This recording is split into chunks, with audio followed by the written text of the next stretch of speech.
J'aime bien les vieilles séries télévisées, elles ont un certain charme, un côté rétro et culte qu'on n'a plus forcément aujourd'hui. Mais quand je pense à les vieilles séries, instinctivement, ce sont celles des années 60 qui vont me venir en tête. Docteur Who, Le Prisonnier, J'ai pas une botte de cuir, ce genre de choses. En creusant un peu plus les méninges, je pourrais retrouver des séries des années 50, du type Alfred Hitchcock présente, La Quatrième Dimension, Davy Crockett ou encore Zorro. Mais la télévision, c'est bien plus ancien que ça. Il devait bien y avoir des séries avant. Le genre du feuilleton est assez ancien. On doit le premier à Alexandre Dumas en 1836 dans les pages du quotidien La Presse avec La Comtesse de Salisbury. Et pendant l'entre-deux-guerres, les feuilletons radiophoniques étaient très populaires. Et avec toute la déferlante de séries de la rentrée, je me suis posé cette question. Au fait, c'est quoi la toute première série télévisée ? Je vous propose un petit voyage dans le temps, direction les années 20-30. C'est parti. Wow ! Ok, c'était plutôt inattendu, mais bon, passons.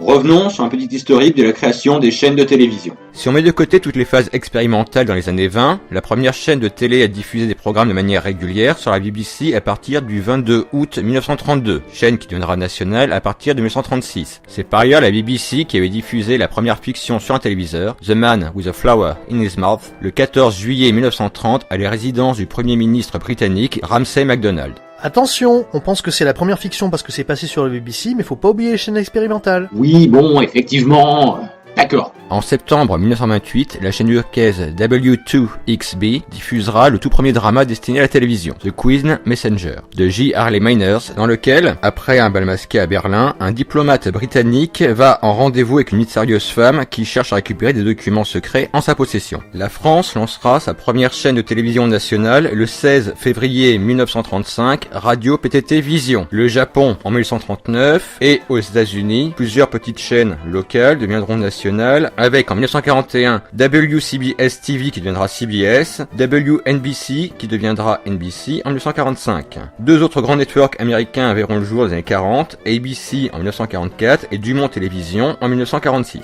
Oui, bon, c'est bien gentil toutes ces chaînes, mais qu'en est-il de leur programme ? Les temps de diffusion étaient très courts. Par exemple, sur Radio PTT Vision, on avait droit à une demi-heure de programme, 3 jours par semaine le midi et le soir, et à 2 heures de programme en fin de journée le dimanche. On avait plutôt droit à des programmes tournés en live, en studio, plutôt qu'à de la fiction. En Angleterre, par contre, la BBC proposait des programmes plus attractifs. On nous proposait du divertissement, avec les différentes déclinaisons de l'émission Cabaret, de la mode avec Vanity Fair, des débats dans Guest Night, de documentaires et de la fiction. La toute première sera Anne and Harold, diffusée du 12 juillet au 9 août 1938, qui nous raconte l'histoire d'un couple interprété par Anne Todd et William Hutchinson, de leur rencontre à leur mariage, et ce, en 5 épisodes. Bien évidemment, je n'ai pas d'image qui bouge à vous montrer. C'est tourné dans les conditions du direct et on ne disposait pas encore de la technologie nécessaire pour conserver ces images. Vous avez tout de même retrouvé une petite photo de tournage.